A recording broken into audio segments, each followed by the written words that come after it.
Hello students, training methodology के इस नए वीडियो में मैं आपका स्वागत करता हूं।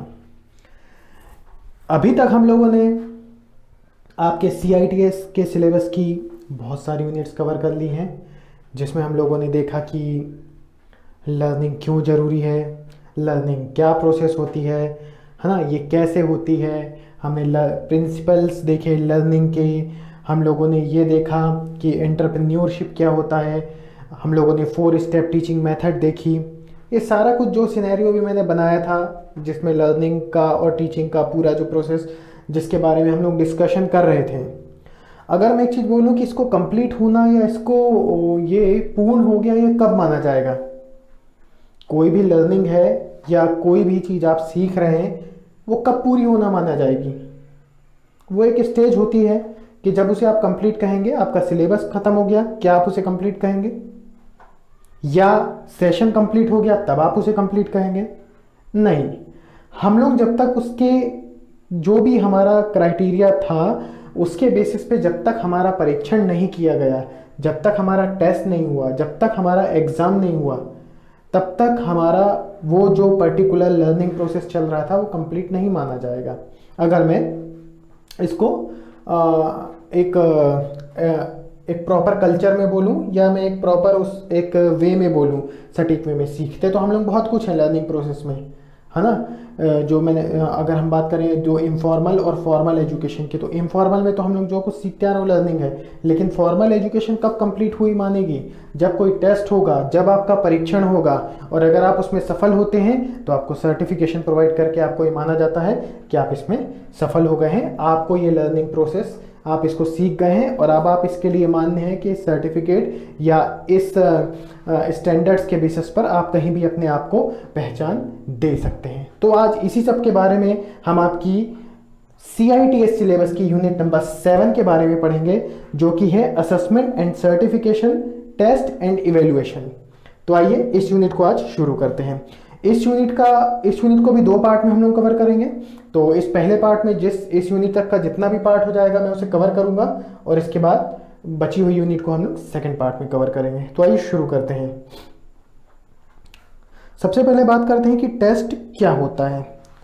सो test define as a tool use to measure और असेस द लर्निंग।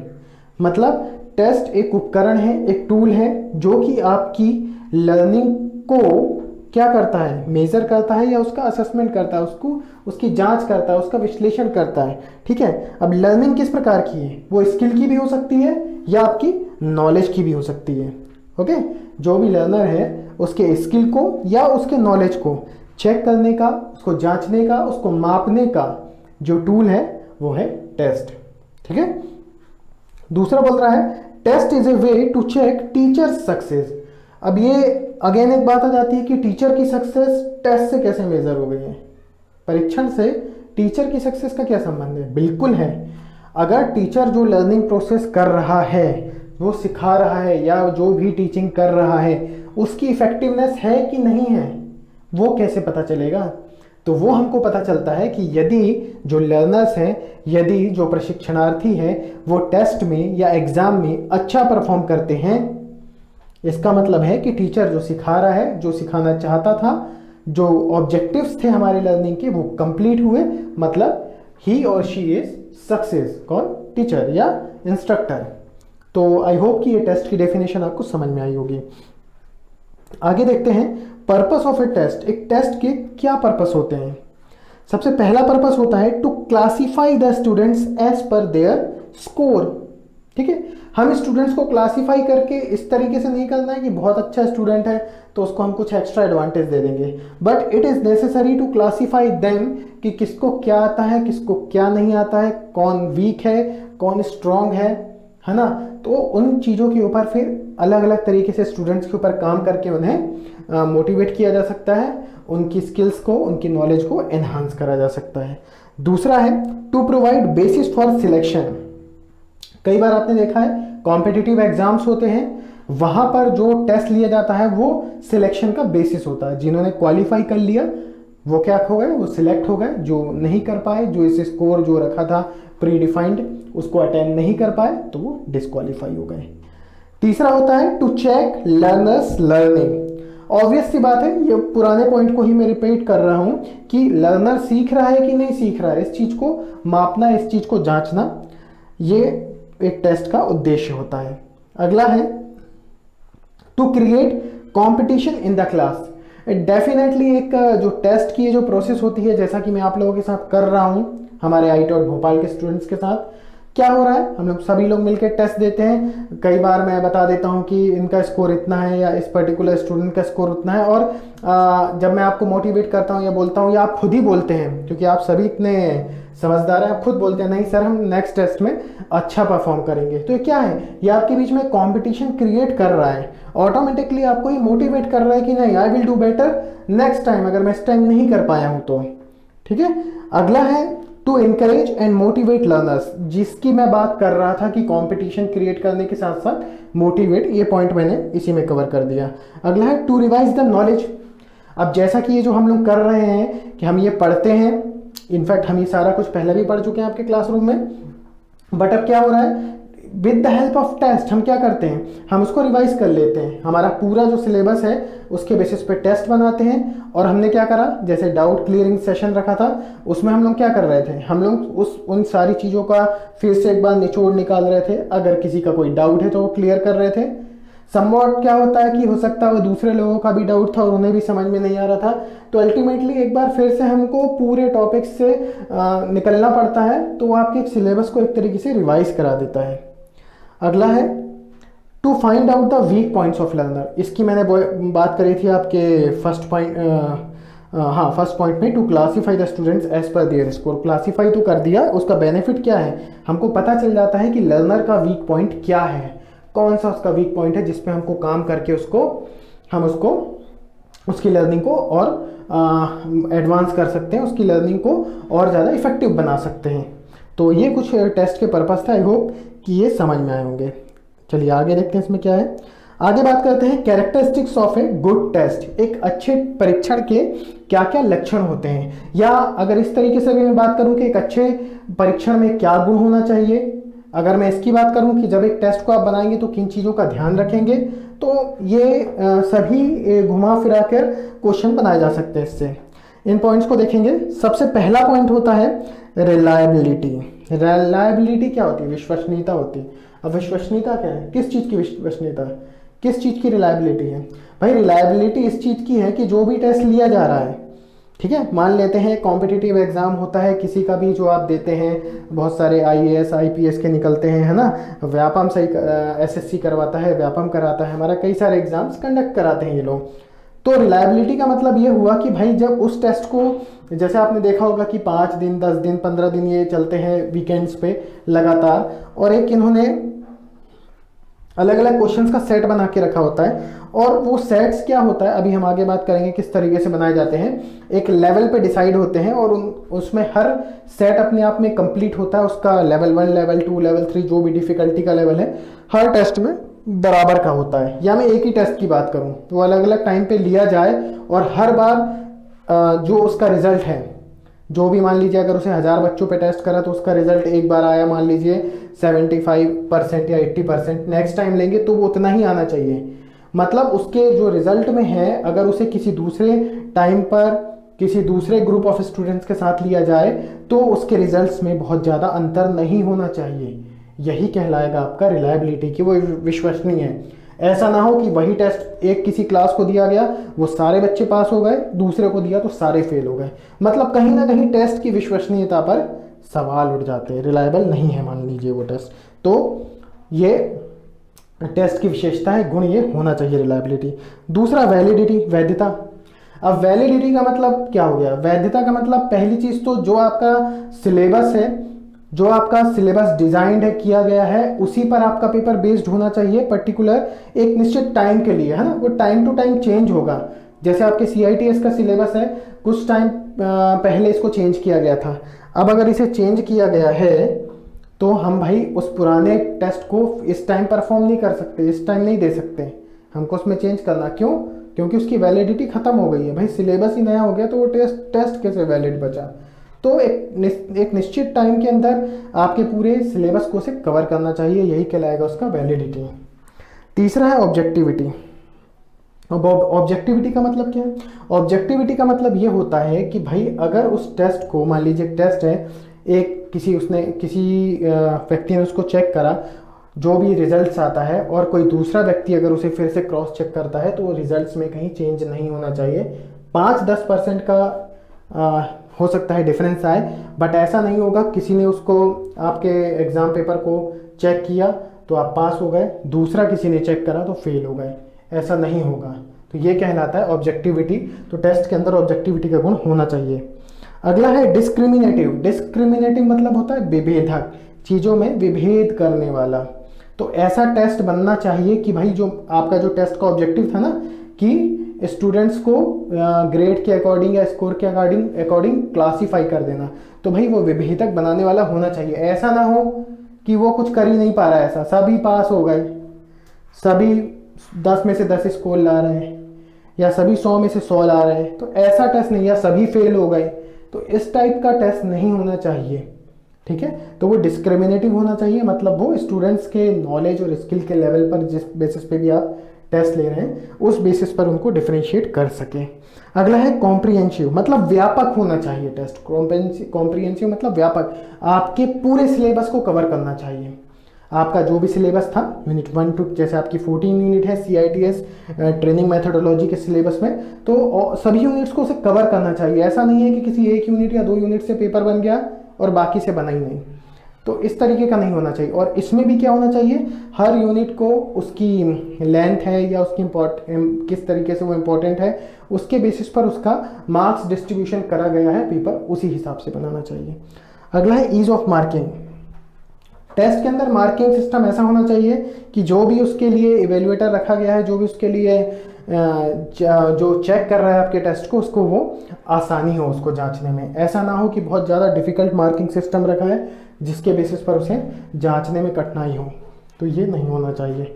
और अगला है डिफाइनाइट। जो भी आपके क्वेश्चन हैं उस टेस्ट के अंदर वो डिफाइनाइट होना चाहिए, माफ़ कीजिएगा डेफिनेट होना चाहिए, निश्चित होना चाहिए, उनका निश्चित आंसर होना चाहिए।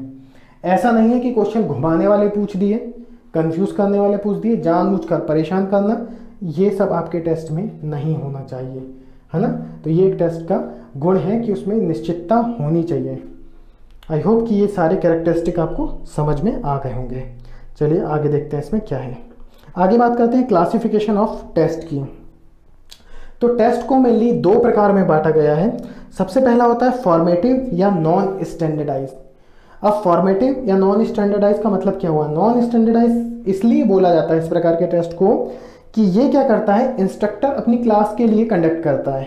ओके, इंस्ट्रक्टर जो पढ़ा रहा है वही क्लास के लिए कंडक्ट कर रहा है, ठीक है। और ये जो टेस्ट होता है इसके लिए कोई सर्टिफिकेट्स इशू नहीं किए जाते। क्यों नहीं करा जा सकता? क्योंकि भाई इनकी रिलायबिलिटी नहीं है। अब रिलायबिलिटी क्यों नहीं है? जैसे फॉर एग्जांपल मैं आपको पढ़ा रहा हूँ अपने IIT और भोपाल के स्टूडेंट्स को, मैं ही आपके लिए टेस्ट पेपर बना रहा हूँ, मैं ही उसे जांच रहा हूँ, है ना, और मैं ही आपकी ग्रेड दे रहा हूँ, और मैं क्या आपको सर्टिफिकेट दे सकता हूँ? नहीं, ऐसा नहीं होगा। क्यों? क्योंकि समवॉट समवेयर कहीं मैं पार्शलिटी कर जाऊँ, मैं आपको अपने बेनिफिट के लिए आपको बेनिफिट दे जाऊँ, बहुत सारी चीज़ें होती हैं। इसीलिए इनको ये इफ़ेक्टिव हैं बट ये स्टैंडर्ड फॉर्म में नहीं है ना, ये स्टैंडर्ड नहीं है, ये आपको स्टैंडर्ड मानक नहीं दे सकते, ठीक है। इसलिए इसे क्या बोला जाता है? फॉर्मेटिव या स्टैंडर्डाइज। फॉर्मेटिव का मतलब क्या है? फॉर्मेटिव मतलब टुकड़ों में बात कर रहे हैं हम। जैसे आपकी अभी जो चल रहा है, हम 1 यूनिट खत्म करते हैं टेस्ट ले लेते हैं, हम 1 यूनिट खत्म करते हैं टेस्ट लेते हैं, फॉर्मेटिव चल रहा है, ठीक है। तो आई होप कि आपको समझ में आया होगा कि इसे नॉन स्टैंडर्डाइज क्यों बोलते हैं। जो आपका क्लास टेस्ट है, जो आपका मान लीजिए स्कूल में टर्मिनल और 6 मंथली एग्जाम्स होते हैं, ये सारे क्या होते हैं? ये सारे होते हैं आपके नॉन स्टैंडर्डाइज। आगे बात करते हैं समेटिव और स्टैंडर्डाइज, मतलब योगात्मक, ठीक है। इनको डिज़ाइन और कंडक्ट कौन करता है? कोई भी एग्जामिनिंग बॉडी करती है, ओके। जैसे कि NCBT है, माध्यमिक शिक्षा मंडल है, SSC है। तो इस तरीके की जो बॉडीज़ हैं जो जिनका स्टैंडर्ड है, जिन्होंने एक मानक बना के रखा हुआ है, जो सर्टिफिकेट्स इशू करती हैं, तो ये जो टेस्ट लेती हैं वो स्टैंडर्ड टेस्ट कहलाते हैं। इसमें सर्टिफिकेट्स कौन इशू करेगा? जो एग्जामिनिंग बॉडी है वो करेगी। और ये सर्टिफिकेट क्या होते हैं? ये एक्सेप्टेबल होते हैं सब जगह। आप किसी जॉब के लिए अप्लाई करने जा रहे हैं, मान लीजिए कि आपके पास CITS इंस्ट्रक्टर का सर्टिफिकेशन है, आपने CITS कोर्स किया हुआ है, तो जब भी इंस्ट्रक्टर की वैकेंसी निकलती है तो या आप एलिजिबल हैं, अभी अभी इसको एलिजिबिलिटी क्राइटेरिया बना जा रहा है। तो भाई अगर आप DGT के CITS सिलेबस कोर्स को करे हुए हैं तो आप क्या हैं? आप एलिजिबल हैं CITS का एग्ज़ाम देने में बैठने के लिए, और अगर आप सिलेक्ट होते हैं तो आप इंस्ट्रक्टर बनने के लिए भी मान्य हैं। ठीक है, इस टाइप के जो टेस्ट होते हैं वो एंड ऑफ सेशन या एंड ऑफ ट्रेनिंग पे कंडक्ट करते हैं। अभी तो मैंने आपको बात बता दिया कि एक कॉम्पिटिटिव एग्जाम के पॉइंट ऑफ व्यू से। अभी की बात करते हैं कि अब मान लीजिए DGT कोई आपका टाइम टेबल निकाल देगा CITS और CTS स्टूडेंट्स के लिए, और उस बेसिस पर फिर उनके एग्जाम्स होंगे। तो ये कब होता है? ये होता है एंड ऑफ सेशन या एंड ऑफ ट्रेनिंग। जो भी हमारा टाइम पीरियड था, पर्टिकुलरली 1 साल रखा मान लीजिए, तो उस 1 साल के कंप्लीट होने के बाद हमारा जो टेस्ट होगा, हमारा जो एग्ज़ाम होगा, वो कहलाएगा स्टैंडर्डाइज या समेटिव, जो कि कंडक्ट कराता है एग्जामिनिंग बॉडी। हम खुद कंडक्ट नहीं कराता है, आपको आईटॉर भोपाल एग्जाम नहीं कंडक्ट कराएगा, वो DGT कंडक्ट कराएगी आपका एग्ज़ाम। ठीक है, तो इस टाइप के टेस्ट क्या होंगे? ये सेशन के एंड होने पर होंगे। इसीलिए अच्छा, और दूसरी चीज़ क्या है कि आपका पूरा सेशन एंड हो गया, मान लीजिए बहुत सारे यूनिट टेस्ट हुए थे, बहुत सारे टुकड़े टुकड़ों में आपके एग्जाम हुए थे, अब सबका टोटल हो रहा है एक ही बार, है ना, अब सबका फाइनल एग्जाम है, इसीलिए इसको समेटिव बोला या योगात्मक बोला। तो आई होप कि ये क्लासिफिकेशन आपको समझ में आया होगा टेस्ट का। आगे एक और क्लासिफिकेशन है, थोड़ा सा कंफ्यूज मत होइएगा इस चीज़ में। समेटिव और माफ़ कीजिएगा, नॉन स्टैंडर्डाइज और स्टैंडर्डाइज टेस्ट हैं, वो दोनों प्रकार के टेस्ट को कुछ अलग कैटेगरी में भी बांटा गया है, जिसका यहाँ पर मैंने बहुत एक चार्ट टाइप का बनाया हुआ है, इसमें हम लोग समझेंगे इसको। कोई भी टेस्ट है, चाहे वो स्टैंडर्डाइज हो चाहे नॉन स्टैंडर्डाइज, वो 3 टाइप का हो सकता है, रिटन, परफॉर्मेंस और ओरल। ठीक है, सबसे पहले बात करते हैं रिटन टेस्ट, मतलब लिखित रूप में जो परीक्षा ली जा रही है वो। परफॉर्मेंस मतलब आपका प्रैक्टिकल टेस्ट है, जिसमें आपका स्किल टेस्ट होता है, जो आप आप जो प्रदर्शन करके बताती हैं, परफॉर्मेंस या स्किल करके जो आपको टास्क दिया जाता है वर्कशॉप के अंदर, वो है। और तीसरा होता है oral test, just like interview है आपका, जैसे ये क्या है, ये ओरल टेस्ट है। तो इन तीनों की अपनी अपनी कुछ खासियतें, विशेषता हैं, एडवांटेजेस, डिसएडवांटेजेस, और बहुत कॉमन है। आप बचपन से इन सब चीज़ों को देखते आ रहे हैं और बिल्कुल कॉमन सेंस बेस्ड क्वेश्चन आते हैं इन चीज़ों के ऊपर, तो हम ज़्यादा इसके अंदर नहीं जाएंगे कि जैसे ओरल टेस्ट के क्या फ़ायदे हैं, ओरल टेस्ट के क्या नुकसान हैं। तो भाई फ़ायदे नुकसान तो पहला यही हो गया ओरल टेस्ट का कि सबसे बड़ा फ़ायदा यह है कि आप भाई पूरे सिलेबस को कवर कर सकते हैं, आपके पास बहुत बड़ा फील्ड होता है कहीं से भी क्वेश्चन करने के लिए। ठीक है, नुकसान की मैं बात करूँ तो क्या हो सकता है ना, ओरल टेस्ट का एक और फ़ायदा है, चीटिंग का चांस नहीं मिलता है। भाई कहाँ से सुन के बोलेगा, कहाँ से देख के बोलेगा, जो है वही आपको हाजिर जवाब वो होगा और आंसर देगा। आपका जजमेंट बिल्कुल प्रॉपर होगा, जो भी आप चाहते हैं, जिन बेसिस पे चाहते हैं, इंस्टेंट रिजल्ट, ऐसी कई सारी चीज़ें ओरल टेस्ट के एडवांटेज हैं। डिसएडवांटेज की बात करें तो भाई एक कोई आप रिकॉर्ड नहीं बना पा रहे हैं, ठीक है, एक प्रॉपर गाइडलाइन पे हो सकता है आप काम नहीं कर पाएँ। और तीसरी चीज़ कि ओरल टेस्ट अपने आप में पूरा कंप्लीट इफेक्टिव नहीं है, इसीलिए कभी भी आप देखिएगा कोई जॉब है या कोई कहीं पर आप एग्ज़ाम देते हैं कोई भी, तो अपने आप में ऐसा नहीं होता है कि इंटरव्यू अकेले लिया और हो गया। ठीक है, कई जॉब्स में होता है कि जहाँ पर एक्सपीरियंस बेसिस पर नौकरी निकल रही है वहाँ पे दे दिया जाता है, लेकिन जनरली अकेले ओरल एग्ज़ाम्स के बेसिस पर या ओरल टेस्ट के बेसिस पर कभी भी स्टूडेंट्स को, जो मैंने शुरू में बोला था कि उनको क्या करा जाता है, क्लासीफाई नहीं किया जाता है ना। वो कैसे कराएंगे, वो रिटन या ओरल के बेस पर, या परफॉर्मेंस और ओरल दोनों के बेस पर, या तीनों रिटन, परफॉर्मेंस और ओरल बेसिस पर, जैसा कि हमारे मोस्ट ऑफ द ITI और CITS स्टूडेंट्स के साथ होता है। ठीक है, तो आई होप परफॉर्मेंस और ओरल टेस्ट के बारे में आपको समझ में आया होगा। रिटन टेस्ट के बारे में बात करते हैं। 2 टाइप के रिटन टेस्ट हो सकते हैं, ऑब्जेक्टिव और सब्जेक्टिव। अब इसमें बात करूंगा मैं सबसे पहले सब्जेक्टिव की। सब्जेक्टिव टेस्ट क्या होगा? सब्जेक्टिव टेस्ट को बोलते हैं ऐसे टाइप टेस्ट जहां पर आपको एक प्रॉब्लम दिया है, एक क्वेश्चन दिया है और आपको उसका आंसर डिटेल में लिखना होता है ना। ये बहुत शॉर्ट में हो सकता है, शॉर्ट में लिखेंगे आप 50-100 शब्दों में, है ना, 200 शब्दों में, 500 शब्दों में हो सकता है। इसीलिए सब्जेक्टिव टेस्ट को क्या बोला जाता है, ऐसे टाइप टेस्ट बोला जाता है, निबंधात्मक भी बोला जाता है। अब बात करते हैं ऑब्जेक्टिव टाइप टेस्ट, वस्तुनिष्ठ प्रश्न। अब वस्तुनिष्ठ जो है आपका टेस्ट या वस्तुनिष्ठ जो परीक्षण है, ये भी दो प्रकार का हो सकता है ना। ये क्वेश्चन के बेसिस पर ही हो रहा है, इसीलिए मैं बार बार इसे क्वेश्चन भी बोल रहा हूँ। अगर ऑब्जेक्टिव क्वेश्चन हैं आपके टेस्ट में तो ऑब्जेक्टिव टेस्ट हो गया। तो बात करते हैं ऑब्जेक्टिव की। ऑब्जेक्टिव टेस्ट या ऑब्जेक्टिव क्वेश्चंस दो प्रकार के होते हैं, सप्लाई और सिलेक्शन। अब सप्लाई टाइप क्या हो गया? सप्लाई टाइप क्वेश्चन वो हो गया कि जहां पर आपको कोई वर्ड है, मान लीजिए फिल इन द ब्लैंक्स में कोई स्थान खाली छूटा है, वो आपको फिल करना है, ठीक है, जिसे कहा जाता है कंप्लीशन प्रकार। सप्लाई में मतलब उस चीज की आपको आपूर्ति करनी है, समझ रहे हैं? उस चीज की आपको आपूर्ति कर देनी है वहां पे। दूसरा आइडेंटिफिकेशन टाइप। अब इसमें क्या, आपके सामने बहुत सारे टूल रखे हैं, पहचानने के लिए कुछ रख दिया, किस चीज को पहचाने, ठीक है, उसका नाम बताएं पहचान कर, तो ये आइडेंटिफिकेशन टाइप में आ गया। वेरी शॉर्ट आंसर, बहुत ही छोटे से शब्दों में सटीक मैं आंसर चाहता हूँ।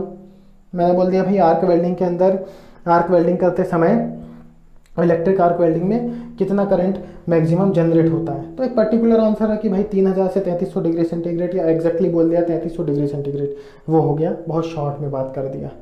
और यही है डायरेक्ट क्वेश्चन टाइप, कि कोई सिंबल है ना, कोई मैंने आपको साइन दिखाया और उसके बेसिस पूछा बताइए ये क्या है, तो आप बिल्कुल उसका सटीक डायरेक्ट आंसर दे पाएंगे, इधर उधर उसमें कहीं जाने की संभावना नहीं है। ये कहलाते हैं डायरेक्ट टाइप क्वेश्चन। इन सारे टाइप के क्वेश्चंस में कहीं ना कहीं आपको किसी चीज़ की आपूर्ति करनी पड़ रही है, सप्लाई करनी पड़ रही है अपनी तरफ से आंसर की, इसीलिए क्या है, इसीलिए इसको बोला है सप्लाई टाइप। दूसरा होता है selection type. Selection type question में क्या होता है, आपके पास एक क्वेश्चन होता है, एक प्रॉब्लम होता है, और प्रॉब्लम के साथ आपके पास ऑप्शंस होते हैं, और उस ऑप्शंस के बेसिस पर केवल आपको चूज करना पड़ता है कि कौन सा सही है, कौन सा सही नहीं है। अब ये भी अलग अलग प्रकार के हैं। ट्रू फॉल्स लिख दिया, निम्न में से सही कथन का चुनाव करिए, देख रहे हैं कौन सा सही कौन सा गलत है। उसमें आपको किसी चीज़ की आपूर्ति नहीं करनी है। अगर मैंने एक स्टेटमेंट लिख के भी छोड़ दिया कि सूर्य पश्चिम से उगता है, ये सही या गलत निशान लगाना है, किसी चीज़ की आपूर्ति नहीं है, सिर्फ आपको क्या करना है, सही है या गलत ये बताना है। दूसरा हुआ मैचिंग टाइप। मैचिंग टाइप मतलब मैच द कॉलम है, एक साइड आपका प्रॉब्लम है, दूसरी साइड उसके आंसर्स हैं, और आपको बस उनका मिलान करना है कि सही क्वेश्चन का सही आंसर क्या है, मैच द कॉलम टाइप हो गया। तीसरा होता है मल्टीपल चॉइस। एक क्वेश्चन है और उसके 4 या 5 ऑप्शन दिए हैं, उसमें से जो सबसे सटीक है वो आपको निकालना है, बताना है, उस पर टिक करना है, मल्टीपल चॉइस हो गया। एक और इसमें हो सकता है कि भाई मल्टीपल आंसर हो सकते हैं उसके, एक से ज़्यादा आंसर है, 4 मैंने ऑप्शन दिए, 4 में से 2 आंसर है, आपको 2 लगाना है। हालांकि ये CITS एग्जाम्स और CTS एग्जाम्स में नहीं होता है, और most of the competitive exams में इस तरीके के क्वेश्चन नहीं पूछे जाते हैं जिसमें मल्टीपल आंसर ही 2 या 3 है, आंसर ही मल्टीपल है, ठीक है। तो ये आपका एक मैंने बहुत ही आपको शॉर्ट में आपका क्लासिफिकेशन मैंने समझाने की कोशिश करी। आई होप कि आपको समझ में आया होगा। अब आगे हम लोग देखते हैं डिफ़िकल्टी एंड कॉम्प्लेक्सिटी क्या होती है, जटिलता और माफ़ कीजिएगा कठिनता और जटिलता क्या होती है उसको देखते हैं। So difficulty and complexity are the 2 important factors of any kind of test. किसी भी प्रकार के परीक्षण के 2 बहुत इंपॉर्टेंट पहलू या फैक्टर होते हैं, उसकी डिफ़िकल्टी और उसकी कॉम्प्लेक्सिटी क्या है, ठीक है। Amount of effort to solve a problem और question is the basis of difficulty. Difficulty का मूल क्या है कि भाई अमाउंट ऑफ एफर्ट, कितना एफर्ट लगाना पड़ रहा है एक समस्या को हल करने के लिए, क्वेश्चन को सॉल्व करने के लिए। वो एफर्ट क्या हो सकता है, वो एफर्ट टाइम के बेसिस पे हो सकता है, वो एफर्ट हो सकता है कि आपका जो माइंड का यूज़ है, या अगर आप कोई स्किल कर रहे हैं तो आपके पर्टिकुलर मेहनत फिजिकल, ठीक है, तो वो उस बेसिस पे मापी जाएगी कि प्रॉब्लम इजी थी कि टफ थी, डिफिकल्ट थी या इजी थी। अगला होता है complexity. Complexity is associated with the thinking level, knowledge and action needed to solve a question. मतलब आपकी थिंकिंग का लेवल क्या होना चाहिए, आपके पास क्या ज्ञान होना चाहिए, क्या आपके पास एक्शन होना चाहिए, अगर स्किल टेस्ट की बात कर रहा हूँ मैं, किसी क्वेश्चन को सॉल्व करने के लिए, ये उससे जुड़ी हुई होती है। कौन सी चीज़, कॉम्प्लेक्सिटी। तो आई होप कि ये कॉम्प्लेक्सिटी और डिफ़िकल्टी आपको समझ में आई होगी। अगर हम बात करें कि आपके ऑल इंडिया ट्रेड टेस्ट होता है, जैसे ITI का हो रहा है या CITS का हो रहा है, जो भी एग्जाम्स हैं, माफ़ कीजिएगा यहाँ पर AITT लिख दिया मैंने अकेला, CTS और CITS के आपके जो एग्ज़ाम्स हो रहे हैं, ठीक है। अगर उनकी बात करूँ तो उनमें 3 लेवल की कॉम्प्लेक्सिटी रखी जाती है, लेवल 1, लेवल 2 और लेवल 3।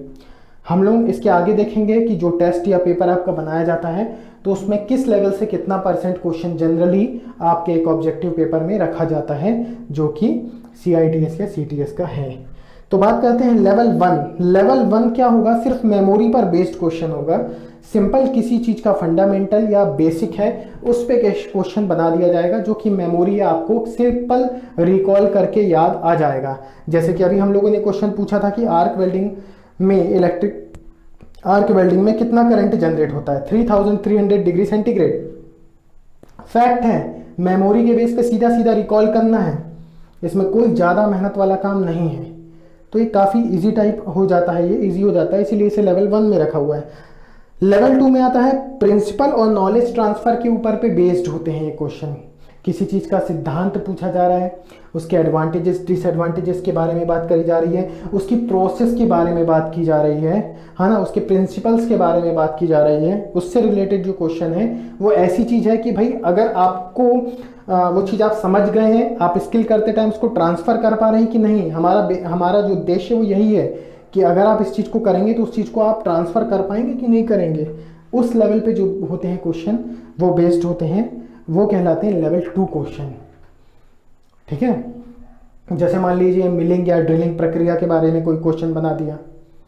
ठीक है, तो इस तरीके के क्वेश्चन जो आएंगे ये होते हैं लेवल 2। लेवल 3 होता है, ये प्रॉब्लम सॉल्विंग कैपेसिटी के बेस पर होता है। अब प्रॉब्लम सॉल्विंग कैपेसिटी का मतलब ये नहीं है कि प्रॉब्लम सॉल्विंग कैपेसिटी बोल दिया तो कोई न्यूमेरिकल सॉल्व करना आ गया तो वो लेवल 3 में है, ऐसा बिल्कुल, माफ़ कीजिएगा यहाँ पर स्पेलिंग गलत हुआ है ज़रा, ये based on problem solving capacity, यहाँ पर डी मिस हो गया है, कुछ एरर हुआ था, यहाँ पर डी लगेगा साथ में, based on problem solving capacity. ठीक है, तो प्रॉब्लम सॉल्विंग कैपेसिटी क्या है? मान लीजिए कि आप किसी ड्रिल मशीन पर काम कर रहे हैं और उसमें कोई समस्या आ रही है और उस समस्या पे बेस्ड क्वेश्चन पूछा, या जब आप मेंटेनेंस करते हैं या जब ट्रबल शूटिंग है किसी चीज़ का, इन चीज़ों पे बेस्ड जब क्वेश्चन हो रहा है तो वो लेवल 3 कैटेगरी में जाता है, जिसमें आपकी कॉम्प्लेक्सिटी काफ़ी क्या हो जाती है, हाई हो जाती है। आपका थिंकिंग लेवल काफ़ी हाई होना चाहिए, आपका नॉलेज काफ़ी डीप होना चाहिए, तभी आप ये लेवल 3 के क्वेश्चंस को सॉल्व कर पाएंगे, और ये थोड़े से डिफिकल्ट भी हो जाते हैं साथ ही साथ। ठीक है, तो आपकी प्रॉब्लम सॉल्विंग कैपेसिटी क्या है उसके बेसिस पर जो क्वेश्चन होंगे वो कहलाएंगे लेवल 3 के क्वेश्चन। तो आई होप कि डिफिकल्टी और कॉम्प्लेक्सिटी आपको समझ में आया होगा। आगे देखते हैं, एक मल्टीपल चॉइस क्वेश्चन के स्ट्रक्चर की बात करूंगा, उसके बाद इस टॉपिक को ख़त्म करेंगे आज के लिए। अगर मल्टीपल चॉइस क्वेश्चन की बात करेंगे कि किस तरीके का क्वेश्चन होता है, उसमें क्या क्या पार्ट्स होते हैं, तो सबसे पहला पार्ट होता है स्टेम, दूसरा क्वेश्चन, तीसरा पार्ट होता है अल्टरनेटिव्स या ऑप्शंस। स्टेम बोल दूं या क्वेश्चन बोल दूं, तकरीबन एक ही बात है, लेकिन मान लीजिए कोई मल्टीपल चॉइस क्वेश्चन इस तरीके से बना, चूज द करेक्ट आंसर, ठीक है, फ्रॉम द गिवन ऑप्शन, उसके बाद एक क्वेश्चन लिख दिया कुछ भी, तो ये जो पहले मैंने स्टेटमेंट दिया कि choose the correct answer from the options, तो ये आपका क्या हो गया, ये स्टेम हो गया। या कई बार ये हो सकता है स्टेम ना हो गया, सीधा सीधा क्वेश्चन लिख दिया आपने कि निम्नलिखित में से ड्रिलिंग प्रक्रिया में सामान्य ड्रिल एंगल कितना होता है, ठीक है, और उसके बाद आपने 4 ऑप्शन दे दिए, तो वहां पर स्टेम है ही नहीं, सीधी प्रॉब्लम है ना, कि ड्रिलिंग प्रक्रिया में सामान्य ड्रिल का ड्रिल एंगल कितना होता है, ये डायरेक्ट क्वेश्चन दे दिया, तो उसी को आप स्टेम बोल सकते हैं, उसी को आप क्वेश्चन बोल सकते हैं, बात समझिएगा। लेकिन वहाँ पर उससे रिलेटेड कुछ आपको कुछ इंस्ट्रक्शन दिए गए हैं तो वो स्टेम कहलाएगा, उसके बाद एक्चुअल क्वेश्चन जो आया वो आपका क्वेश्चन कहलाएगा, ठीक है। उसके बाद जो 4 ऑप्शन दे दीजिए, मान लीजिए 10 डिग्री दिया, 155 डिग्री दिया, 129 डिग्री दिया, और जो भी आंसर था 119 डिग्री, 118 डिग्री जो भी है, एक ऑप्शन वो दे दिया, ठीक है। तो ये चारों कहलाएंगे आपके अल्टरनेटिव्स या ऑप्शंस, ठीक है। अब ये भी 2 तरह के हैं, की और डिस्ट्रक्टर। इसमें जो करेक्ट आंसर है 118 डिग्री करेक्ट आंसर है, वो क्या हो गया, वो की है, वो आंसर की है, की बोलेंगे उसे, और बाकी के आंसर क्या है, वो आपको डिस्ट्रैक्ट कर रहे हैं, वो आपको गुमराह कर रहे हैं, है ना, आपको परेशान करने के लिए बनाए गए हैं, तो उन्हें बोला जाता है डिस्ट्रक्टर। तो बेसिकली आपका जो CITS का टेस्ट होना है वो ऑब्जेक्टिव टेस्ट ही होना है, इसलिए बात हम सिर्फ ऑब्जेक्टिव मल्टीपल चॉइस क्वेश्चंस की बात करी कि किस टाइप का स्ट्रक्चर होता है। एक आपको ये चीज़ ध्यान में रखना चाहिए कि क्या होता है, बहुत ज़्यादा ऐसा इसमें खास कुछ है नहीं। अब बात करेंगे कि छोटा सा और एक मैं आपका टाइम लूँगा कि मल्टीपल चॉइस क्वेश्चन बनाते टाइम समय आप किस चीज़ का ध्यान रखेंगे। तो भाई आपको ध्यान रखना है कि जो आपको लेवल 1 2 3 बताया गया है उस बेसिस पे आप बनाएं। ऐसा नहीं है एकदम इजी पेपर हो गया पूरा का पूरा लेवल 1 पे ही, ठीक है। ऐसा भी नहीं कि ज़बरदस्ती परेशान करने के लिए कुछ भी लेवल ऑफ डिफ़िकल्टी डाल दिया, कि लिख दिया आइंस्टाइन ने लॉ ऑफ मोशन कब डिफाइन करा था। अरे भाई आइंस्टाइन ने करा ही नहीं था, है ना, क्यों उसका नाम डाल दिया ज़बरदस्ती आप। ये मतलब ये जो है ज़बरदस्ती परेशान करने वाला ऐसा कुछ क्वेश्चन नहीं देना चाहिए, ठीक है। और क्या होगा, वो सारे सिलेबस को कवर करना चाहिए जो हम लोगों ने characteristics of a good test पढ़े थे, है ना, जिसमें हमने कॉम्प्रिहेंसिवनेस देखा था कि पूरे सिलेबस को कवर करे, व्यापक हो वो वैलिड हो, है ना, डिफाइन वो एकदम क्या होना चाहिए, निश्चित होना चाहिए, डेफिनेट होना चाहिए उस क्वेश्चन को। तो इस तरीके की कुछ प्रॉपर्टीज़ होना चाहिए जब आप एक माने इन चीज़ों को आपको माइंड में रखना है जब आप एक ऑब्जेक्टिव पेपर बनाते हैं, मल्टीपल चॉइस क्वेश्चन बनाते हैं, किसी भी प्रकार का आप एक पेपर बनाते हैं। इससे पहले जो आपके CITS के 2012 से पहले के एग्जाम होते थे उसमें क्या होता था, ऑब्जेक्टिव और सब्जेक्टिव टाइप क्वेश्चन दोनों साथ में आते थे, फिर कुछ अलग पैटर्न पे चला, फिर कुछ अलग पैटर्न पे चला। आज जो हमारा एग्जाम हो रहा है वो क्या है, आज हमारा exam total objective basis question पर हो रहा है। इसीलिए हम लोगों ने क्या करा है, ऑब्जेक्टिव बेसिस क्वेश्चंस पे ही ज़्यादा कोशिश करा है ध्यान देने को आपको इस टॉपिक को उस पर। इसके अलावा आपके सब्जेक्टिव क्वेश्चंस भी होते हैं, उसमें भी अगर मैं बात करूंगा उनके स्ट्रक्चर की तो वो भी इस तरीके से, उसमें भी स्टेम है, क्वेश्चन है, लेकिन उसमें अल्टरनेट नहीं है, अल्टरनेटिव्स नहीं होते हैं उसमें, है ना। उसमें आपका प्रॉब्लम है और उसका जो भी आंसर होगा वो आंसर आएगा। तो आगे हम लोग जो इसका जो पार्ट बचा है यूनिट का उसको कवर करेंगे। आई होप जितना आज मैंने आपको बताया शायद वो आपको समझ में आ गया हो। मैं बार बार फिर से बोल रहा हूँ, अगर कुछ नहीं आता है कमेंट में लिखिए, ठीक है, उसको कमेंट में लिखिए, उसको कोशिश करेंगे कि क्लियर करेंगे। और फिर टेस्ट के बाद तो हम लोग जो अपना डाउट क्लियरिंग सेशन है जैसा हम लोग कर रहे हैं वो तो हम लोग करते ही रहेंगे। तो आई होप कि आपको सारा कुछ ये जो टॉपिक आज समझाया है ये समझ में आया होगा। आप इसको वीडियो को देखिए, बुक्स की हेल्प लीजिए, टेक्स्ट बुक तो बेस्ट है। बार बार मैं कहूँगा जो DGT ने हमारी POT की बुक्स, माफ़ कीजिएगा, ट्रेनिंग मेथोडोलॉजी की जो बुक्स प्रोवाइड कराई हैं भारत स्किल्स पर, बहुत अच्छी बुक्स हैं, आप उनको देखिए, उनकी मदद लीजिए, वीडियो को देखिए और पढ़ाई करते रहिए। Thank you very much.